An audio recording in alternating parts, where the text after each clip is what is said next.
Hello and welcome to Decorating Pages podcast. I am your host, Kim Wanup. Look at this. Two this week. Really 4. I'm going to be honest with you. It's really 4 episodes because we had Set Decorator Kim Leonard on Tuesday talking about high potential and a real life renovation of her Palm Springs home. And then today we have production designer Alex DiGerlando, who is talking about Love Story and Black Rabbit. You're getting 4 people. I'm really turning it up for this FYC season. I wanted to talk about, I became a member of the Academy for Motion Picture Museum. And I hesitated, for this time since it's been open because I don't live close to there anymore, which is a real bummer because I lived walking distance before and I could have been at all these screenings. And I have been to it. I think it's a wonderful museum. I'm not really a fan of their space planning, but that's just me. But right now they have Jaws, the tour and exhibition, which is going just for a little bit longer. It's not... Let me see, it's not running too long, but what made me join is that they are, it's till July 26th. They are doing an exhibition on Marilyn Monroe, and I love her, and I'm fascinated with her acting because I can't quite tell if it's good or not. I don't know. I do not understand the Misfits. I do not understand her in that. She's great in Some Like It Hot and 7-Year Itch. Niagara is so over the top to me. So it just goes back and forth so much that I am I'm just fascinated with her. So the Marilyn Monroe Hollywood Icon exhibit starts May 31st through February 28th. That's a long one. But I got this email about their summer series of films, and they have so many films that I was like, the hell with it. I'm just joining, and I'll get to a movie whenever I can, because when you join and you're a member, the movies are only $5 and you get to go to the awesome theater, which I have a picture of. And if you have seen Hacks in the past weeks, they shot there in Rob Tokar's presentation coming up, and think in 2 weeks, his YouTube video will have the interior of that theater. But beautiful, beautiful red seats and carpet and all that jazz. So I think it's worth it if you are in the area and can go to movies. It's only, after you join, it's only $5. So yeah, I don't know. Thought I'd talk about that. Thought I'd promote that a little. Not getting paid to, but what the hell. So what Wanup's watching? I forgot the other day what I was watching. Sometimes I have to go back on my IMDb history of what I've looked up, because once I start watching something, I look up who has worked on it, who's designing, decorating, or directing. So I am watching Widow's Bay on Apple, and I love what's his name? Matthew Rhys. I just think he's fantastic. The creator showrunner is Katie Dippold, who I know from working with her a little bit on Parks and Rec, and she was super sweet. I got fascinated with the preview, but then if you look at the poster, kind of Stranger Things looking, but it's very Stephen King looking. And I can't tell if this was mirrored after a Stephen King book. I haven't read into it that much, but as a prop, they did have a Stephen King book in a box next to another book, so I did see that clue. They had a fantastic episode last week with one of the other characters. I just thought it was great. And it basically is a skeptical mayor leads the superstition residents of this cursed New England island. He doesn't think it's cursed. He's trying to get tourism to the island. Basically, if you were born on the island and you leave, you die. There's ghosts, there's God, but it's kind of dark humor too. So you know me. I love dark humor, so I am in. Production designer Steve Arnold from House of Cards, and set decorator Jennifer Engel, who I am such a fan of, Good Will Hunting, Spartan. I mean, she's had so many amazing credits. So I really like the design and decor of it. It's very New England, and I don't know. It's on Apple. I think it's only 8 episodes, which is always a bummer. Oh, it's 10 episodes. All right. So I think I'm only on episode 5 now, or 6 by the time this comes out. 6. Yeah, it's good. I don't know. I really like it. And I like the design of it. All right. Let's get into this fantastic episode. So, I am talking with production designer Alex DiGerlando about not one, but two beautifully designed projects, FX's Love Story and Netflix's Black Rabbit. Alex is a 2-time Emmy nominated production designer with nominations for True Detective and Fosse Verdon. And his work on Black Rabbit was also recognized by the Art Directors Guild with set decorator Lydia Marks, who we also did Fosse Verdon with. And these two projects also, we emailed almost for a month trying to get the three of us together for this conversation, but it's timing, and they're working and I'm working. And so I only got to speak to Alex for this interview. I wish Lydia had joined in. She is an amazing decorator, and I've had her on before about Fosse Verdon, and I'm just in awe of her and her sets. They're just wonderful. So what I loved so much about this conversation is how completely different these two projects are. Love Story, about JFK and Carolyn Bessette's love story, is so controlled as a design. It's almost a fantasy version of the 90s, and we get into that about how the 90s is period. Shoot me. Calvin Klein's office, the minimalism of it, the JFK Jr. loft, and that, this black and white and gray palette that they had, the messiness of Carolyn Bessette's apartment, and then the traditionalism of Jackie Kennedy's home. And we get into a lot about graphics and newspapers of the 90s and the George magazine offices. And really, that's hard. That's not easy. And he gives credit to Clearance for helping them out with that. But there's a lot. I loved Love Story. I talked about it many times on the podcast watching it. And I just think they nailed it in that look of the 90s, which there's many different looks in the 90s. So then we moved to Black Rabbit on Netflix, which is the complete opposite, but in like a really great way, because it's layered and textured and moody and worn in and built around this massive restaurant that feels like it's been standing there for decades, which the building goes back before the Brooklyn Bridge was erected. So the history of their location is amazing. Alex talks about creating a 3-level set using virtual walkthroughs, working closely with Lydia on the layering of the restaurant and the look and the wallpaper, and building a world where every surface tells you something about these two brothers at the center of his story, and how he played their personalities within the design of this restaurant. We talk about research and locations, and really get into it. I'm a huge fan of Alex's, and I am so honored to have spoken to him. I think him and Lydia makes the best team. And again, this is FYC for period for Love Story and contemporary 1 hour for Black Rabbit. You can see the Love Story video on YouTube today and the Black Rabbit video tomorrow on YouTube. So don't forget about that. If you'd like to see the sets that we are speaking about, please go over to YouTube and watch the videos. So I hope you enjoy. The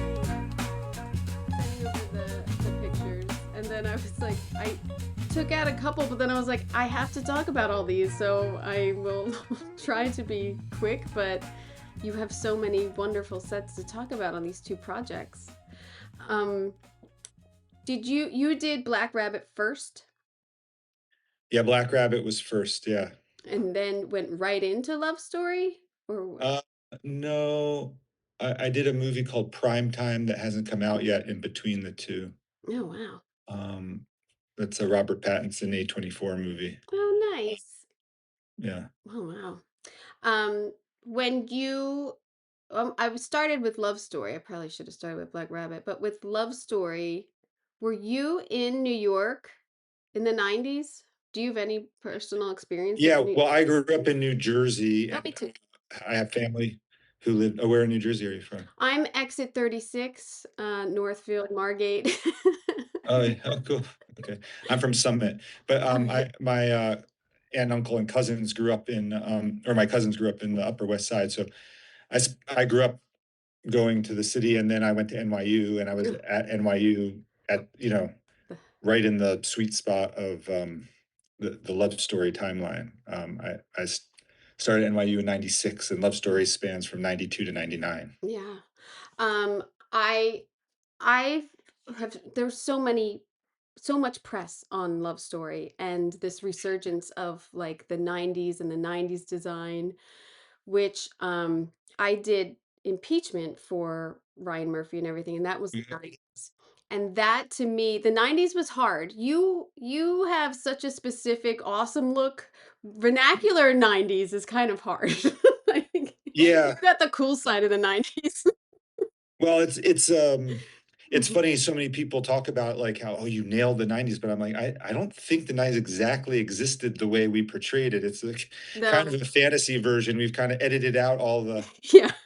you There's know, but I can relate because and this was the first season of True Detective had, three timelines, and oh, right.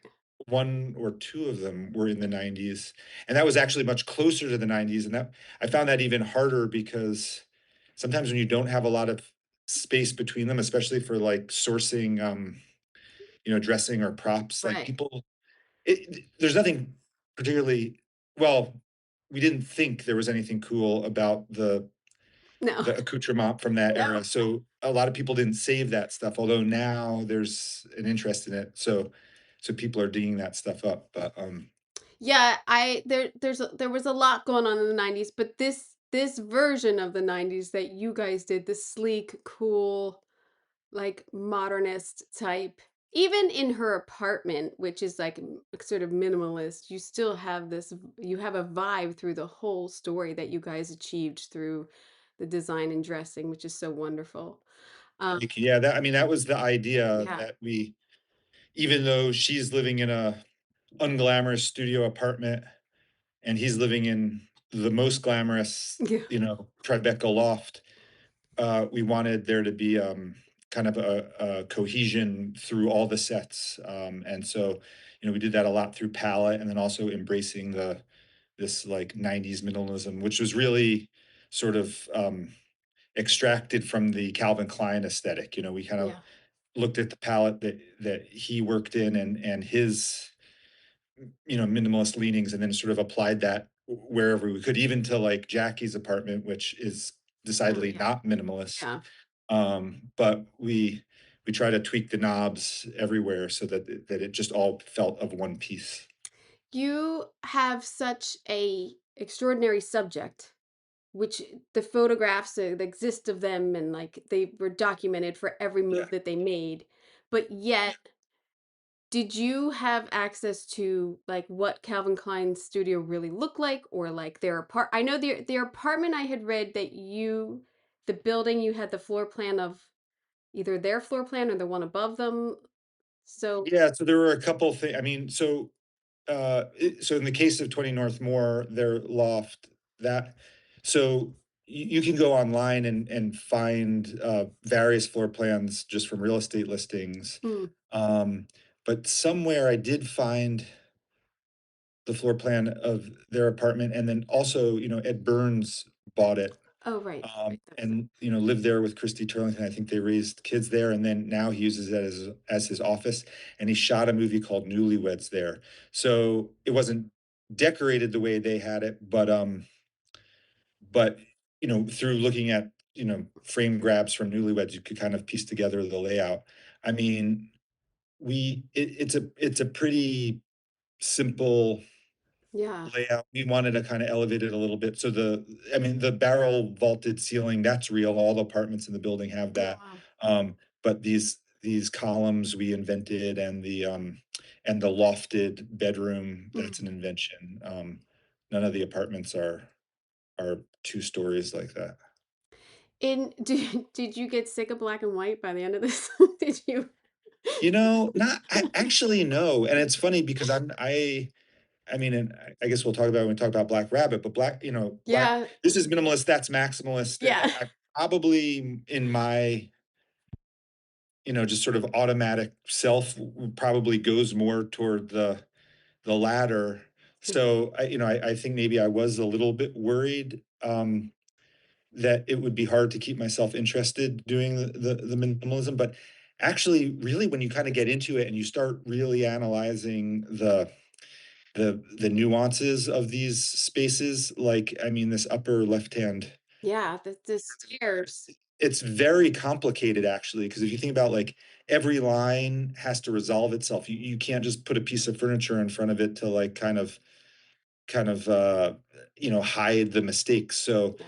there were a lot of things that we had to do and redo. And I mean, figuring out how to get the carpet to resolve on the steps that way, Right. like Your it, sharp it was an edges. idea that I had, and we put it in the renderings and seemed like great until we were actually doing it. We're like, "Oh, shoot, we're going to see the edges of the carpet." So we had to come up with a way of hiding that, but then it also has to take the wear and tear of people going up and down those stairs. So Mhm. ultimately what we did, and so like would break, so we had to sort of make these aluminum traps to hide the edge of the carpet, Oh, wow. and then sort of uh you know seam that into the stair themselves. So 'Cause every single thing, and the way all the different lines intersect and create vanishing points, and the yeah, way you're light such falls on the different walls, that such was thinking about that. such clean lines that you have, and directional into your rooms. Like, what is it, this one? Like, it's when they do these long shots, like down that hallway, and she's like in the window, or Yeah. like, I mean, that episode of her being bored in the apartment, you must have loved because it was like, well, what is she could play with the coffee table, she could play at the window, she could play like on the table, like there They did. was. Yeah, I mean, when you design these sets, you're designing with the camera in mind, and you're trying Yeah. to figure out like how can I make it so that anywhere they shoot, there's something interesting to see. And but I did worry that they were gonna like run out of stuff to shoot, but they actually surprised me. They came up with shots that I didn't even think of. Like I think an early shot in that episode 8, she's sitting on the wall, which is definitely not to code, but she's sitting Oh, on that wall under yeah, the skylight smoking a cigarette. yeah, It's a really cool frame, and yeah. that it never occurred to me that they would do that. So that's always fun to see. Did you have all the scripts or outlines? No, actually, and that that script came very late because I think they had a hard time cracking it. Mm, So, but early on when we were designing the apartment, they didn't know that they were going to do a bottle episode that never left, and they requested spaces for them to like retreat to. So that's where that second bedroom behind the glass brick came from. mm, Although I don't think they actually ended up using it. Or if they did, I don't think they did very briefly. But there was also a bathroom we designed and were about to build a bathroom, but then that got cut for budgetary reasons. But um, so there was a little bit of guesswork of trying to like plan the apartment for that eventual script that we only kind of got at the last minute. is that a backing in the back, or is that Well, so that's a hard wall that we built, but the it's a printout of brick. oh, wow, it's good. And so the windows are real, and there's real dimension to the sill and all that stuff. But there are other. I think maybe the other wall. This There one. are other walls where we actually used dimensional brick, Oh, maybe. but that shaftway was just a printout because we thought we would be far enough away. It was a No, it's good. pretty ingenious idea on my art director's part, I think. There's an also a language that carries through is like the glass block, which is kind of 80s, which I really because of, you know, as you said, like you just don't get rid of stuff like from Yeah, previous decades. Like it yeah, draws thing and then you manipulate it into the new style. So I yeah. do The love. magazines are on the cutting edge, but Yeah. the life is Yeah. just staggered behind that, like, it takes a little time to respond to what the magazines are. Yeah. I think it's like 95, 2005. Like Yeah, that's the decade. yeah, It's the fives to me. yeah, So you still draw from previous decades. yeah. In the Calvin Klein, which is so magnificent, his office, I mean, all of it is so beautifully done. And the shots that they got in there, I just thought were great. Like when they're in his office and or she's at her desk. Um, did I assume not, but the DPs weren't afraid of white.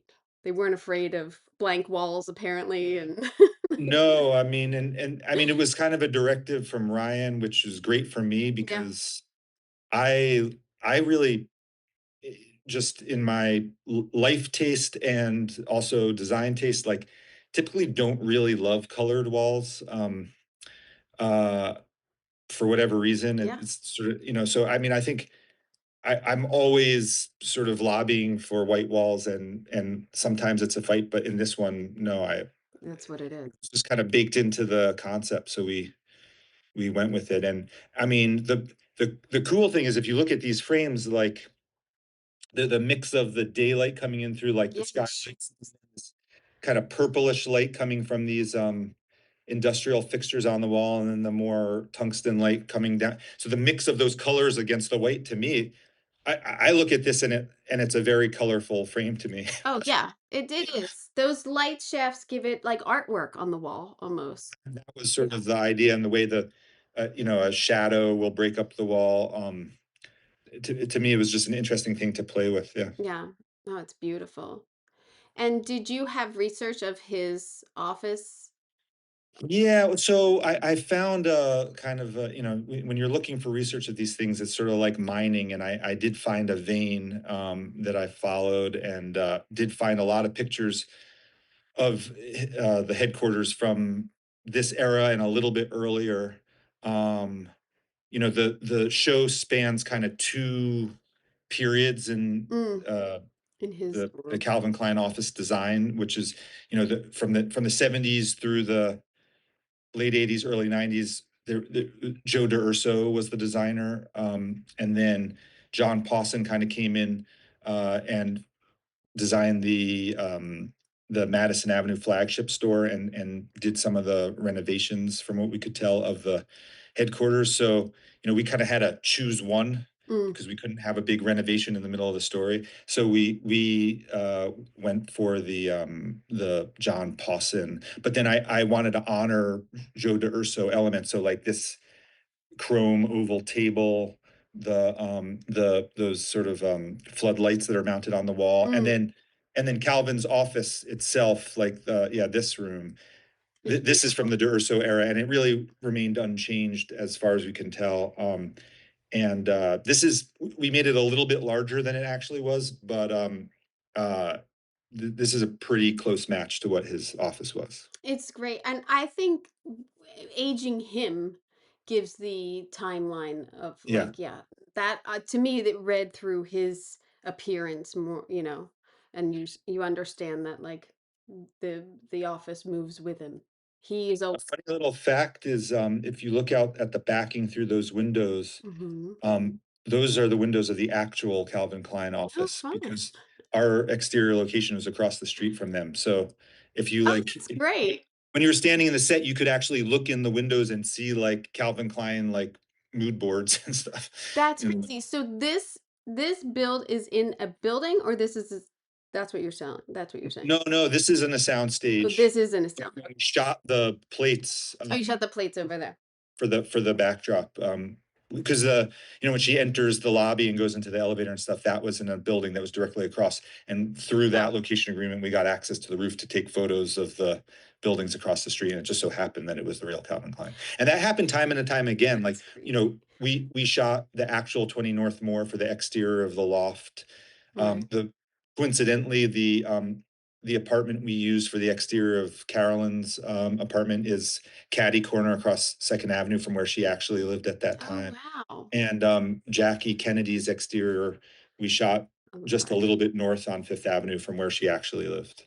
So I mean, you walk around New York, and if you're in this mindset, you could hunt down so many spaces of their life, really. It's like it's such a ode to like where it actually happened and what you've recreated Yeah. is Well, such a with the talent. restaurants and the kind of nightlife, it was important to me that we didn't have generic restaurants in the show, Right. that like they were so documented and they were documented in these specific places. I mean, Walker's and Bubby's being on opposite corners of their block, so they frequented Mhm. those places.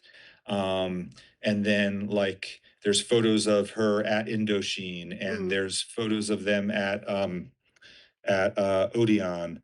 Um, the Indian restaurant was tricky because I it was met hard to find an untouched Indian restaurant, but Pana 2 existed back then, and it's so cool looking, and so uh, It's so cool looking. I think I took it out though because I was running out of time. yeah.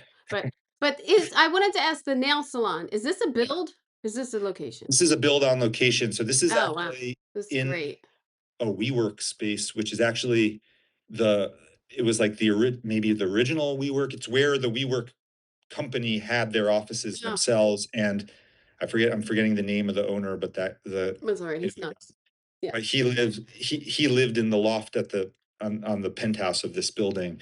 But this was so we this wall we put up, and we divided the space and then turned it in. And because of various scheduling difficulties involving hair issues, this set stood for almost our entire shoot. It was one of the first things we had done, and then we couldn't shoot it out till months later. I was talking with friends because it really was like every week, like, oh, did you see last night's? Like it's such a oh, I miss that. With Yeah. giving everything all at once, that water cooler moment. But this, being released one at a time is nice. I'm fine. I think it's too much to, I urge you know, for I crave it. yeah, I can't wait to see the next episode. you can't fully absorb it if you're watching it all in one sitting, I think. Yeah. And you exactly what you said, you lose the kind of anticipation and Yeah. the conversation about it. So I'm glad to see that, people still do that. I mean, the first season of True Detective, I do not think would have, caught But on the way it did if with a show like that, the mystery is important to have some air to breathe. my God, True Detective was so good. It's so Thank good. you.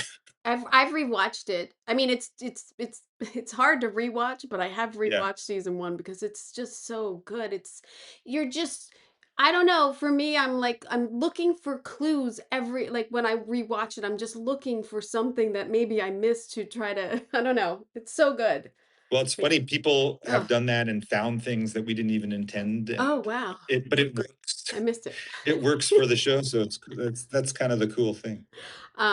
But also in this, you break away a little bit from the black and white, and it's the monochromatic tans and beiges is so, Yeah. that vibe too. Well, we Um, really wanted I'm sorry. it's kind of an interesting thing.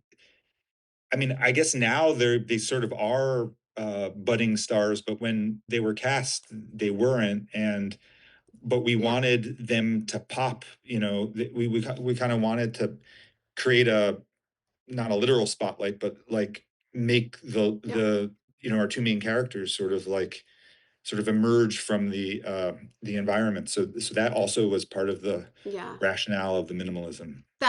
I mean, I've had that note, and designers have had that note on projects I've been on, and it's important to always keep that in mind. Of like, we are creating this environment, but they are popping. Like we are allowing them to pop, and you start to Yeah, think about that in your design, and like the sofas and everything. Like, oh, we want that wardrobe to really pop here. That's part of storytelling.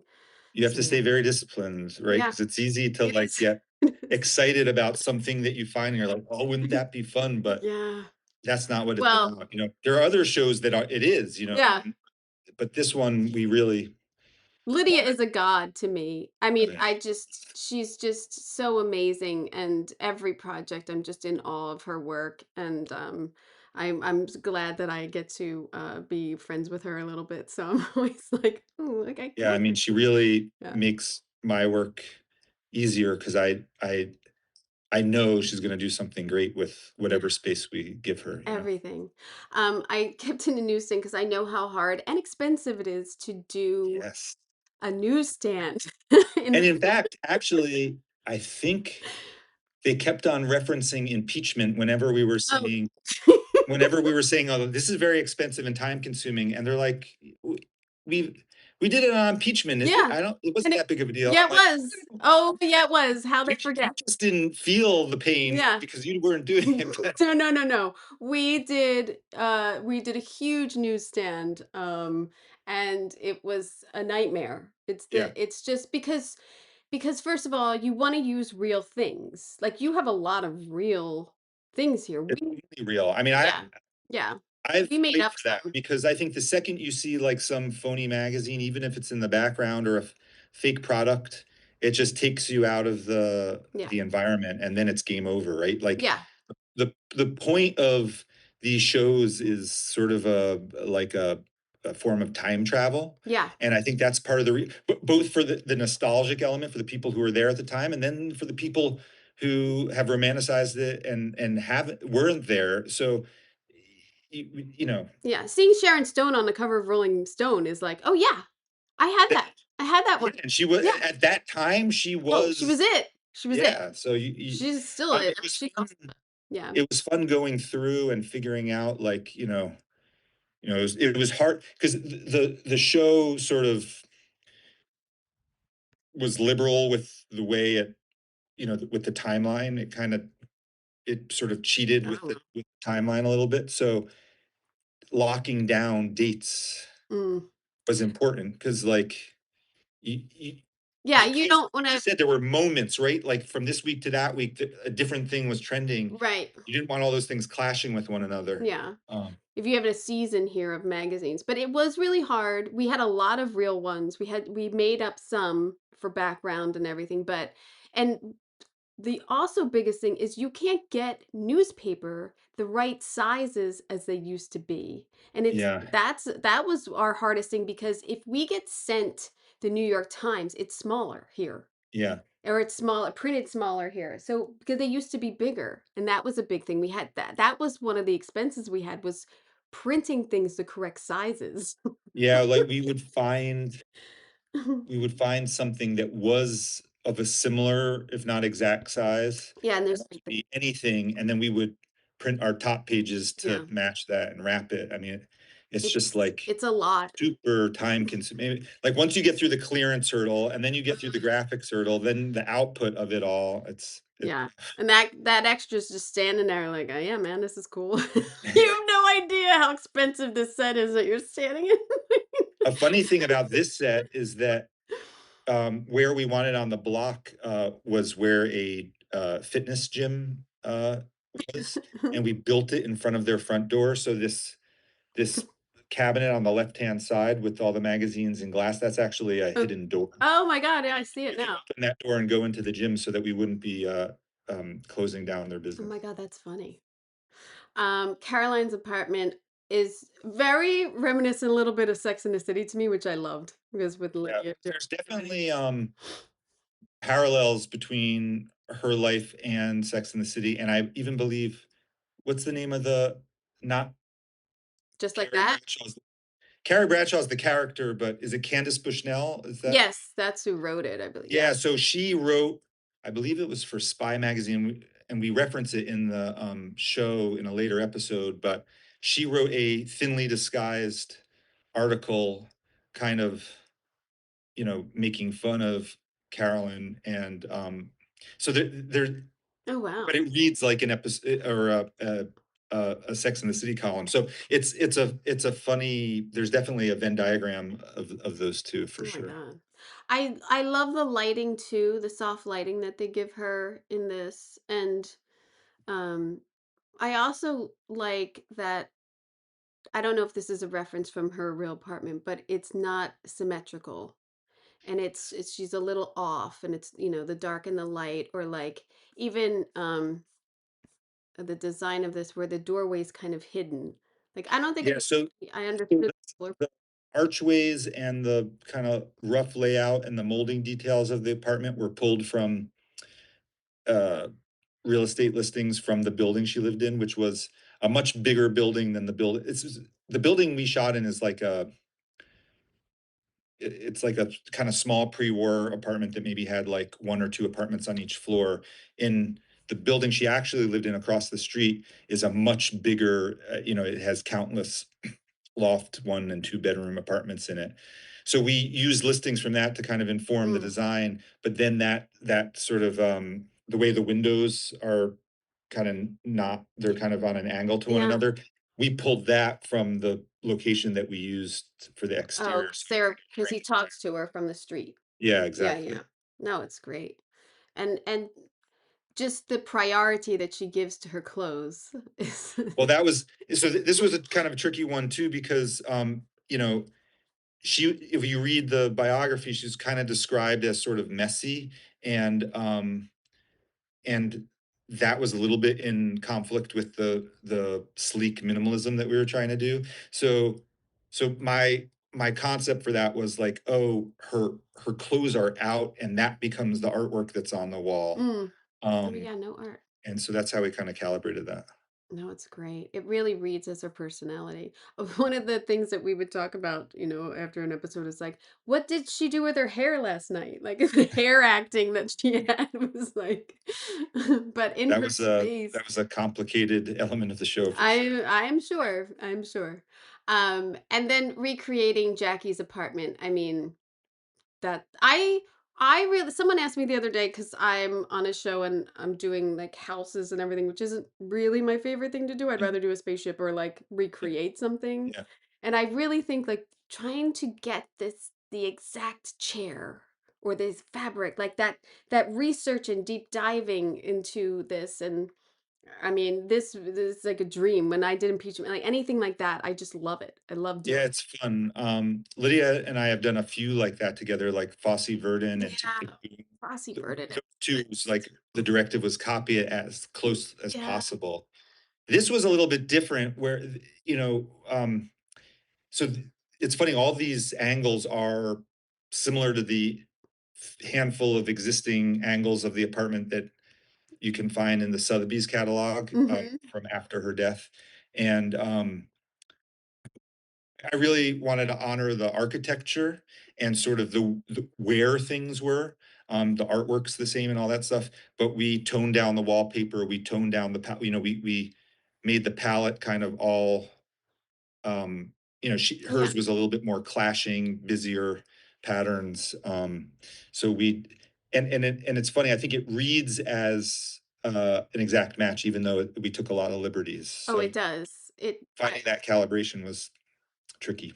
I feel like I'm one of those people who will look at like Jackie's apartment. Like you know what I mean? Like just out of curiosity and just looking at it. And it's just so, such a beautiful honor to recreate this the way you guys did. I just think it's Yeah, you beautiful. feel the responsibility, Yeah. right? You wanna represent it the way it was, and, Yeah.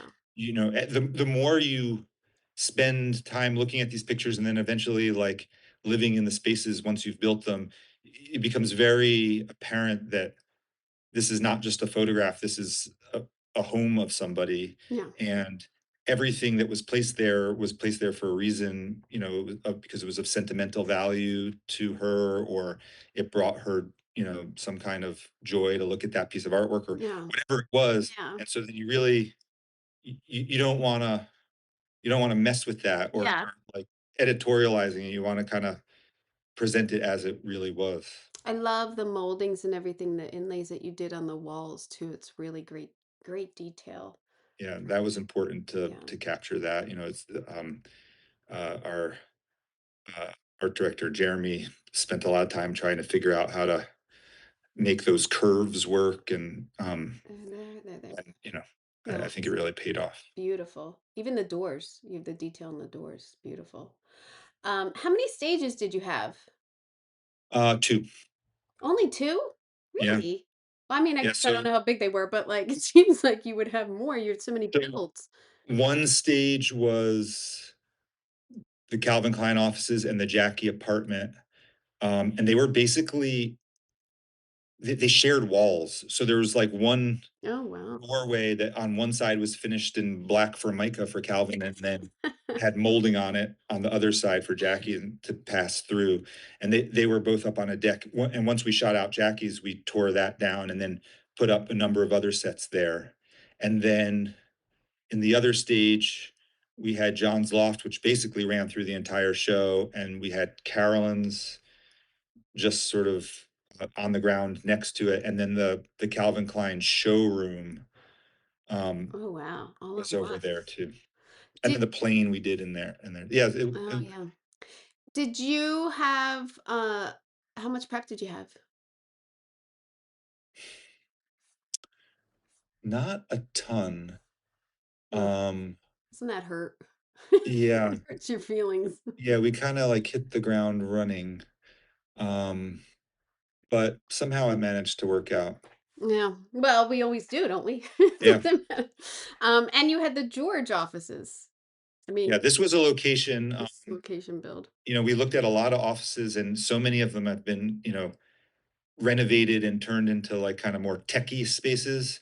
And we were really we have one of the best location managers in the biz, Paul Eskenazi, and he and his team found this place, and it had all the wood paneling and the radiator shelves, and all that really was strikingly similar to the actual George. So that was a real find. Yeah, I mean the light color wood was existing.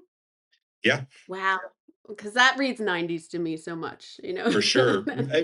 Most places, if you find an office that's wood, it's usually like dark wood or cherry because Yeah. it's like a law office. This kind of blonde wood is not so common. So it was really um eureka when we found that. Did you have a lot of problems with getting clearance for the George magazine covers? Well, there was a lot of conversation about it, but and that went for all the magazine covers. But because it was determined kind of early on that because this was a factual story, that all this stuff could fall under fair use. Oh, wow. So, I find even if the default answer is no, you got to recreate your own or Yeah. clear it. Uh, I've done this enough times to know that like you got to push back on that because even though it's maybe a little bit more difficult or involves a few more sign offs, it's always worth it. And then Yeah. also they quickly realized like, oh well, we shouldn't engage because now George Magazine is owned by a different company and it's an alt right magazine, even though the name and the Oh logo my is. God. So it was never an option to ask for permission, but it was determined that because this is a real story about a real person that Could be um, used. we could use them. Yeah, Because it gets into like not only using like the George logo, the photographer who took it, the person, the image, who it is, like it's a constant like okay, and then the next hurdle, and then the next hurdle to like get one yeah. cover. I, It's I to crazy. to the credit of the team at Ryan Murphy Productions, they really Oh, that's good. understood the mission of it, Yeah, and they were like, we gotta get it. we'll make sure we talk to the right people to Yeah, make sure that we're using the real thing. Because again, if it's not George, if it's not this, and you don't have Robert De Niro on the cover, and you have some extra in the, yeah. it's just not the No, it's same. not the same. Yeah. So I had said like you guys have had tons of publicity for Love Story and should. Is there any question that you haven't been asked about it, the show, that you think like, oh, nobody asked me about that, and we worked really hard on that. Um, no, I mean, probably, but No, now I don't, nothing stands out, nothing's, uh, especially for Emmy time of like, hey, we really built this. Like, we really. I mean, you guys had a lot of builds. yeah, I mean, I guess the ones that we haven't talked about today were the big, the wedding, recreating the wedding, which Yeah. was on an island in Georgia, and figuring out how to do that without leaving New York was tricky. And we ended up building that chapel. Oh, in the wow. back of a horse farm. And then the bridal suite we built on the soundstage where Jackie's apartment was, and then we found an estate in Long Island that stood in as the inn, the Grayfield Inn. So that was a big challenge. And then the Hyannisport Hi, Hannah. compound, which also was done in New York and not Cape Cod, was also tricky. But those were um, Those are big dresses. yeah, they very very big. Yeah. Um, and those were kind of, there's not a ton of imagery from those. Actually, while we were doing the wedding, the documentary about uh, JFK Jr. and Carolyn Bessette came out on CNN, I think it was. Mm. And as a part of that, they released some never seen before wedding Oh, photos. So that was like a big windfall. Yeah. Um, but no, in terms of questions that have not been asked, nothing's coming to mind right yeah, now. yeah. Only because it's so sometimes you think like, oh, we put so much detail into that and it got lost. So I never want it, the details to get lost with us. But I mean, one thing that we every put a ton of work into that you wouldn't even really think about is the plane. mm, Um, we when we were first doing research, when found images of the plane, we we realized we were kind of going down the wrong direction because most of the images that we found were actually not of the real plane, but they were of um, a recreation of the plane from like a TV movie from the mm, 90's or early 2000s, and it was similar to the real plane but different. And then we found just the one or two photos of the actual plane, wow. and this film aviation company that we worked with. They sourced the actual model of the plane, and then we had it detailed to match the real thing. And one cool detail going into the whole verisimilitude topic that we were talking about before, when we were registering to be able to move the plane by flying it, we had to have it registered, and the plane company found out that the actual registration number that he had was still available, so they were able to register that. So Oh, we're wow. flying the plane under his same number, Oh, which wow. I thought was pretty cool. I think too, having gone through, him dying and crying about it and being sad for the family and empathizing with them, is that when those shots are in the plane, you're just like, please don't go. Like, there's just such a please don't let this episode end like this or something. Yeah, Like, you almost want like a Once Upon a Time in Hollywood of like, are they gonna are they yeah, it's gonna true. like It's true. please. Yeah. But yeah, no. I mean, I think on a whole this project was done so respectfully and so informative, and I don't think exploitive of them at all. It really is a love story about them, and I think you guys did such an amazing job in recreating this world and bringing back all of these, I mean, especially the music and everything. Like, Oh, they did a great job they did with a the great job. soundtrack. Like, I would watch all the credits, because the music was still on Set Adrift on Memory Bliss. And Like, even official Spotify is playlist. there? Oh, I Yeah. gotta get it. All right. Let's move on to your other fantastic project, is Black Rabbit. I mean, and you were nominated at the ADG Awards for Yeah. this. And looking at your drawings and everything, and I watched, I mean, it's such a huge bar that you guys built. It's so many little vignettes and so many Yeah. little spaces. And I felt like they did a really great job, at least to me, like going to these spaces. Oh, yeah. Yeah, used They it. really exploited it. I in a good way. I mean, I Yeah. I was worried that maybe, well, because when we found this location, which is 279 Water Street, I mean, how could you pass this up, right? I mean, Oh, look at the this view. building and look at the setting and all this stuff.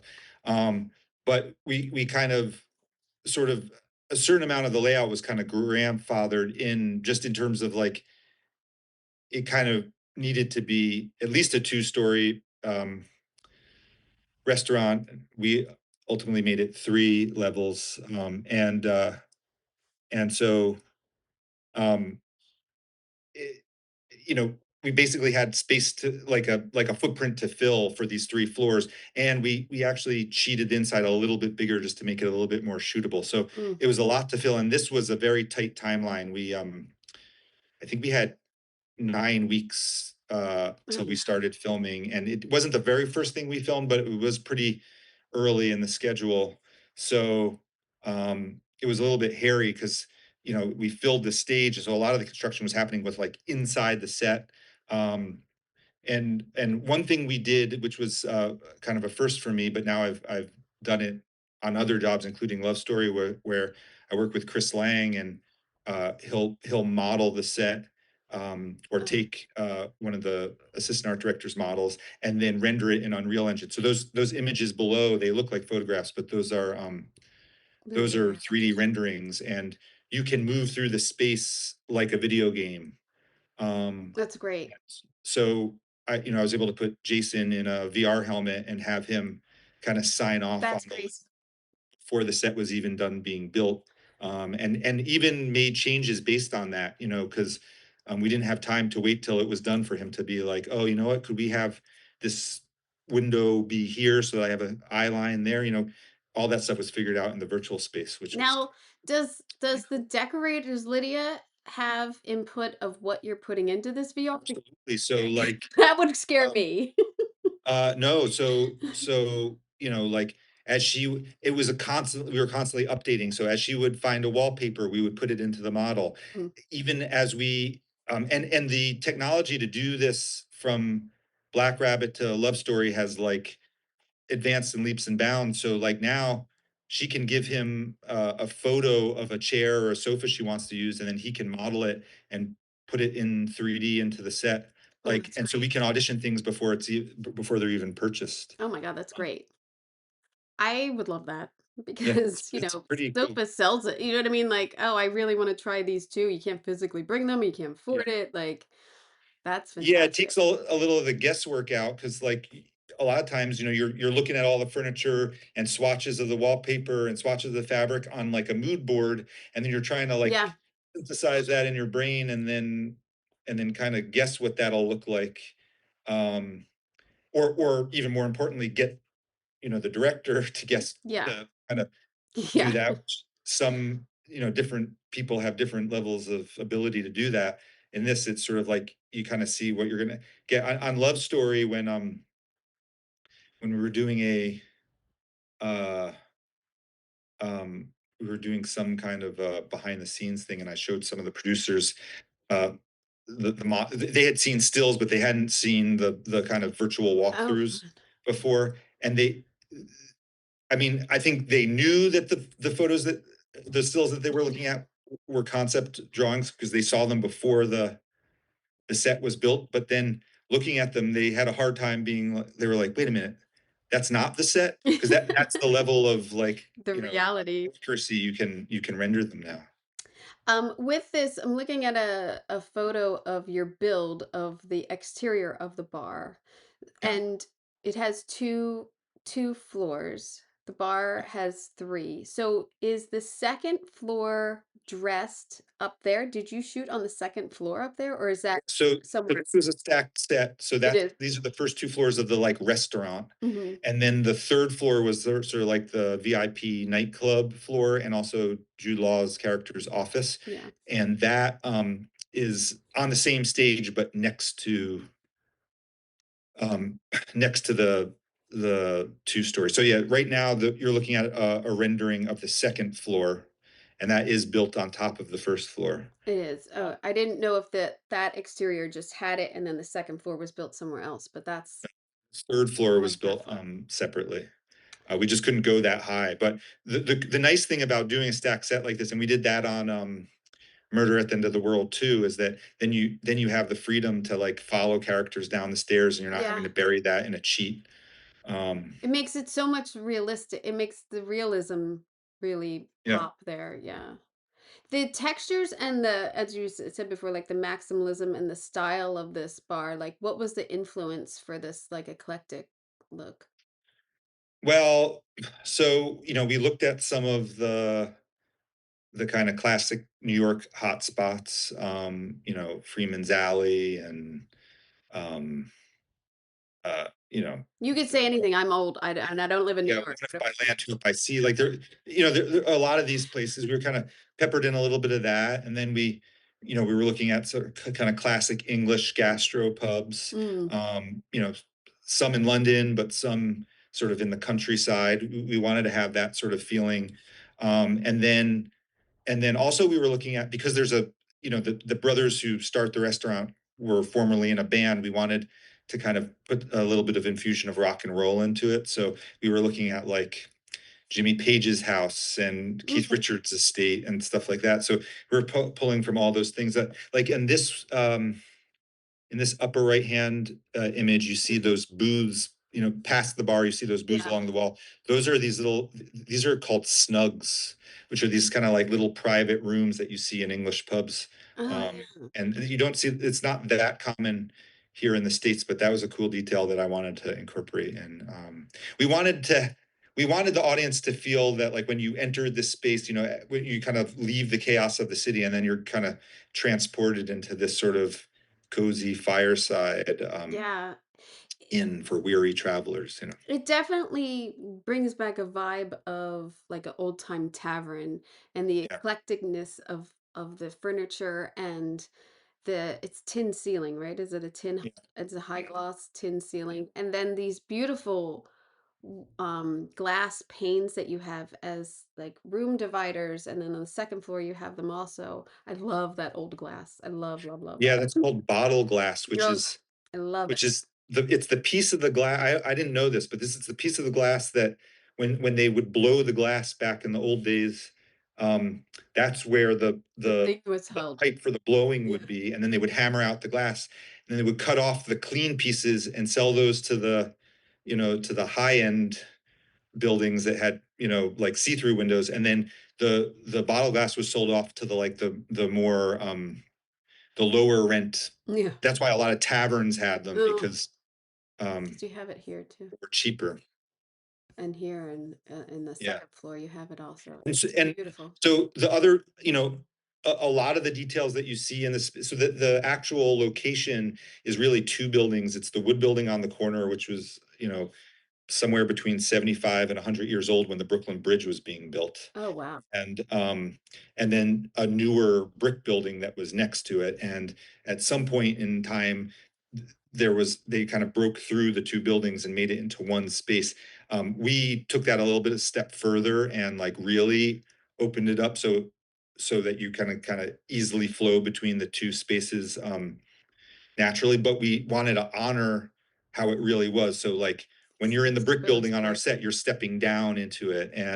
Oh, I And see. if you look, yeah, to your left of that staircase, so if you see, that's a brick wall that it's like when the brick building went up, the exterior windows of the wood building were covered over. And Oh, then right. we told the Smart. story that those were opened back up again to create depth between the two spaces. Oh, And a that's lot of the beautiful. textures and materials that you see in the set are carryovers from things that you see in the actual building, which is really not in great condition because it was really battered in one of the hurricanes. But you actually, the location appears as itself in episode 2 when you see a flashback to when they first find Oh, the right. building. That's So what it all really. that is real. And then there were certain things like this banister and other Oh, things that we recreated on our set. I love the banister. This wooden banister is so pretty, and it's like natural and like older woods. And I love, and the the Black Rabbit wallpaper is Yeah. fantastic. So my wife Dawn Macy is the graphic designer for the job, and she designed this Oh, wallpaper. it's great. It's such a little tell in there, and like an ode to, and in the bathroom I think is great too. Yeah, Um, you can see in some of these photos the exposed walls that you were saying. yeah, And this is the second floor still? yeah. We're There's on the so second floor many. here. I really, I mean, I knew it was when I watched it, but really looking at your photos, I can't believe how big this was to dress. I mean, it's huge. Three floors. I mean, There was a point where I would run out of ideas. I mean, it's.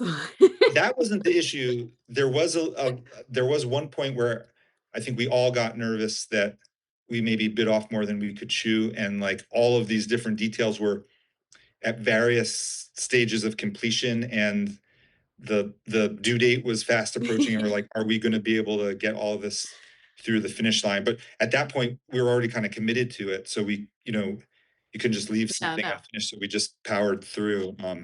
But yeah, pretty much, I mean, any of these pictures you look at, like, it's probably 1,000 conversations for every single detail.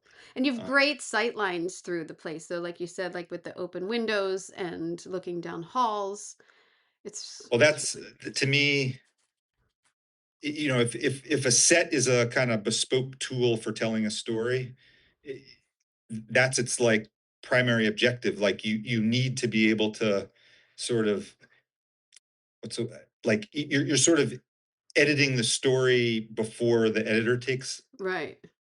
takes over. So Yeah. giving break up to the spaces, and some of the stuff we were talking about in Love Story is the same thing. It's like where the director and the DP frame certain the action, and you can see multiple spaces at once.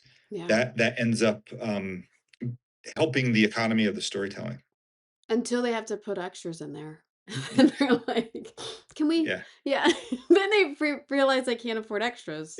yeah. That's always Luckily, fun. that didn't seem to be a problem on That's this one, good. but I've been in those when it's like, yeah. "Yeah, we don't really have enough extras for this set." And it's like, Yeah, "That's or not my yeah, then problem." you're revising the set to make it so that you're, I mean, Yeah. on Love Story, that was an issue in some of the locations we chose. Like, we would find a location that was like perfect, but then we realized we would never be able to fill it, and that just like took it off the table. Um, but I like the banquet where they first meet, Oh, yeah. that The we looked at a chandeliers. couple places that would have just been too vast, and then we ended up shooting in a pretty modest sized ballroom um, at a all girls school. It was beautiful with the chandeliers and everything. That's the one you're talking about, right? Yeah. Yeah. In this restaurant too, you have so many textures and so many patterns, but yet they all work together. I mean, it's the palette is so tight that you guys have. It's really So, in this one, like like Love Story, we had black, white, gray, and like blush and buff. Were like that was like our very decided upon palette. This was less about specific colors and more just about tones. So mm, we wanted the wood tones, we wanted the brick, and then it was about picking colors that complemented those. yeah. So this is a it's a much more colorful. The sets are more colorful, but the values are sort of dialed in, to Yeah. the same level. But the other thing that I wanted to say to your point before is that the big concept for this, so the show is about these two brothers, right? One is kind of visibly a mess, and the other Yeah. one is much more presentable, Yeah. even though he's maybe internally a mess. Yeah. And so, what I wanted to kind of convey in the design of the Black Rabbit as a set was that anywhere the camera looked, you're representing both brothers. So, like, in this lower right hand corner, you're Yeah. seeing the wall with the peeling plaster you know, uh, and this exposed lath, and then that's butted right up against this like high-end imported Austrian wallpaper that Lydia found. Yeah. Um, so there's a little flavor from each of them in every frame. Yeah. It is very visual that these two types of finished, unfinished are blending together. And that, I mean, and associating that with the brothers is pretty genius because they're still brothers. I mean, Yeah, they're very different, but they're still brothers. yeah, Yeah, no, it's great. Um, so then your third yeah. floor, So this is the third floor set that was. So this rendering shows it as if it you were in wrote real life, but it actually was built separately. And this beautiful. we wanted to feel a little bit more. This was where we leaned a little bit more into the rock and roll. We looked at a lot of uh, Japanese listening bars. Mm, Mm, It was a little bit grungier by design. Designed to have a little bit of a feeling of danger is not the right word, but like, a little bit rougher, and Is this yeah, like that signatures? Is this yeah, so and that's really hard to do. yeah, I So mean, they so the Scenics did like a couple of layers, and then we had paint pens out so that anyone, whenever they were in the set, could like add to it. My kids have wrote on the wall and stuff too. That just took, you know, it's funny, when you sort of give people the permission to do that, they'll take you up on it, and it really, they and people took liberties. They started drawing on the lampshade, and I loved all that. It oh felt yeah. very live. That yeah, that seems very organic. That some guys just like I Yeah, want to be special, and then everybody does it. And yeah. no, that's It's sort of such a method great designing, detail. right? You're kind of just like Yeah, you're doing it the way it actually would have come together, but that takes time. Like yeah. you had to get that up and like let that live there for like a long time to get that level of layering on. I also love too that there's cassettes and records. Like, I Yeah. love poor cassettes. I miss them. Miss my It's funny when mixtapes. people would walk onto the set and see those cassette racks, like I that, had like, them. yeah, it touches a Yeah, nostalgic nerve for sure. Like it's people were like, still hanging in my girl bedroom in South Jersey. It's still hanging. Yes, full. oh, another cool detail that I just want to point out here is if you look at the floor, you see how it's like red and Ready. blue and green. Yeah. Um, that's a carryover from the actual building. When you go to the third floor, you can see, well, at the actual building, there's actually walls there, but if you see the kind of footprint of where walls would have Oh, been wow. on the floor, for whatever reason, Can different they rooms were paint it? painted. The floors were painted different colors. So I thought that was such a weird and interesting detail. Yeah, It's not something that I ever would have thought of myself. So I love we that. we And followed that footprint and carried that over to this. I love paying ode to things that like, well, that's so weird, we have to do it. Well, that's the thing. It's like to me, uh, like I probably what I'm doing is closer to curation than actual like interior design, right? Because it's like I'm just finding the interesting details that tell the story, right? That floor tells more story Yeah. than any number of things. I don't know what exactly the story is, but there's history there, and so um, uh, anyway, that's what I find inspiring. So I'm just always looking for things like that I can But carry over. you're also able to work it into your design and making it all cohesive together and like, Yeah, you know, it's so it's such an interesting history of this building and your sets that you've given characters so much to look at when they walk into a room.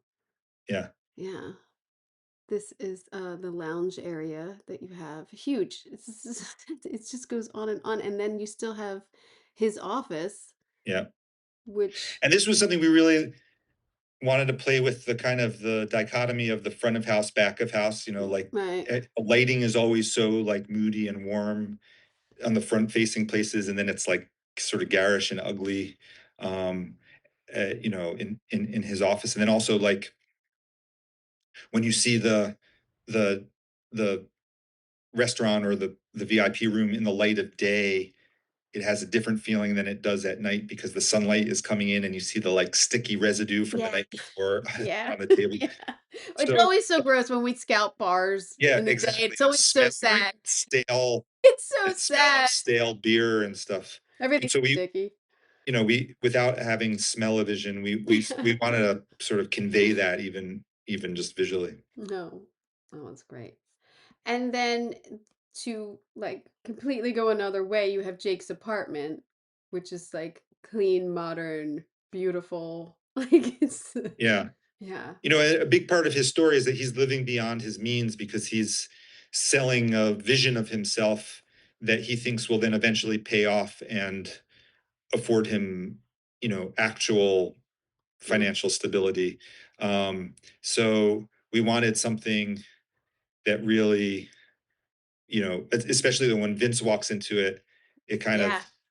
makes him step back and think, "Oh wow, my brother's really got it figured out," and then the cracks start to show I in the video. I love too that he's ballsy enough to have a dining room table of 8. Do you know what I mean? Yeah. Like I would never assume that 8 people could come over. Like, Yeah, well, and I think that's the kind of yeah. the sort of joke of it is like he's not entertaining. Yeah, yeah. Yeah, It's all for show. yeah, but in the off chance that someone does come to his apartment, he wants to create the vision of himself Yeah. as Yeah. having I a have vibrant dinner social life parties all the outside time. of the bar. Yeah, yeah. Yeah. I loved their childhood home.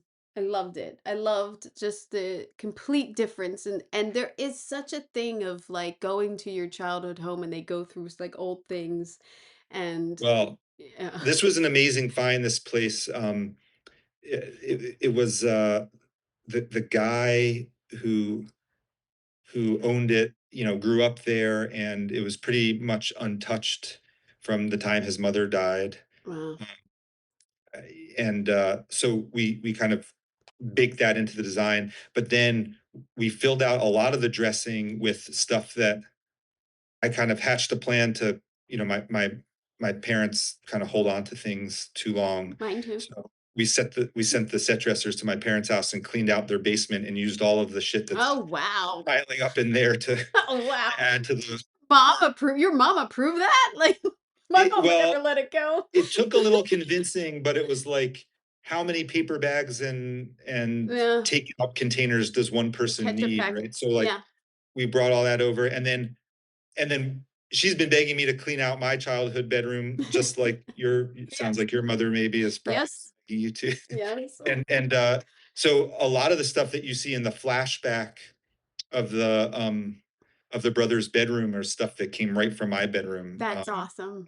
And it's sort of peppered all in there. Oh my god, that's awesome. And were you reminiscent on the set of like, "Oh my god, there's my He-Man." Yeah. Yeah, I mean, I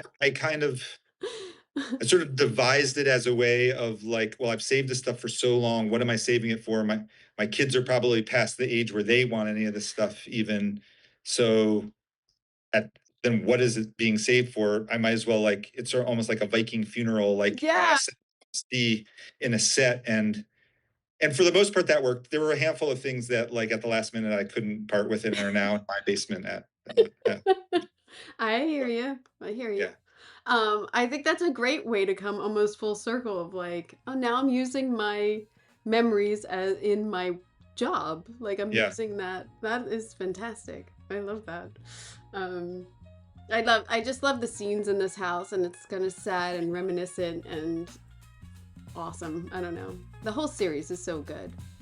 Thank you. Yeah. Thank you. Twofer. You got 2 submissions here, 2 very strong submissions in different categories. That's Oh, yeah. awesome too. Yeah. Yeah. Thank you so much for talking to Thanks for us. I obviously very much enjoyed both of these series, and just to deep dive into your brain a little bit about it was fantastic. So thank you. It was fun talking to you. Thanks for having me. Thank you so much, Alex. That was just the best type of conversation, to be able to compare these 2 completely different stories and to show how designers and decorators get to do such different projects and pull it off. Pull it off, which makes it look effortlessly, really. Just very generous to be able to talk to him about both of these series. I loved getting into the contrast between these worlds, and I really enjoyed Love Story, as I have said before. And again, I am so bummed that Lydia couldn't make it, and she has done such a phenomenal job with these sets and giving them such life. So if you love conversations like this, please make sure you're following Decorating Pages wherever you listen to podcasts. And please head over to the Decorating Pages podcast YouTube channel. Check out these videos and more. I post the full interviews, design clips, and extra conversations with designers and decorators and creatives. If you are really interested in a deeper dive, I don't know how deep I go. I mean, I really give everything to this podcast, but I'm giving even more to the paid subscription episodes that are on Patreon and iTunes. Is it still I say Apple Podcasts? I want to say iTunes. There are 5 up there now for paid subscription. And this past 2 weeks, I released the 5th one about starting up a show and how it goes and comparing from 20 years ago when I started to now. So giving you an insider view of what has changed all around. So please subscribe, like, comment, do the whole internet ritual. Help me out here. It helps more than you know, and it keeps our craft conversations going. So I hope you got an earful. I'm Kim Wanup for Decorating Pages.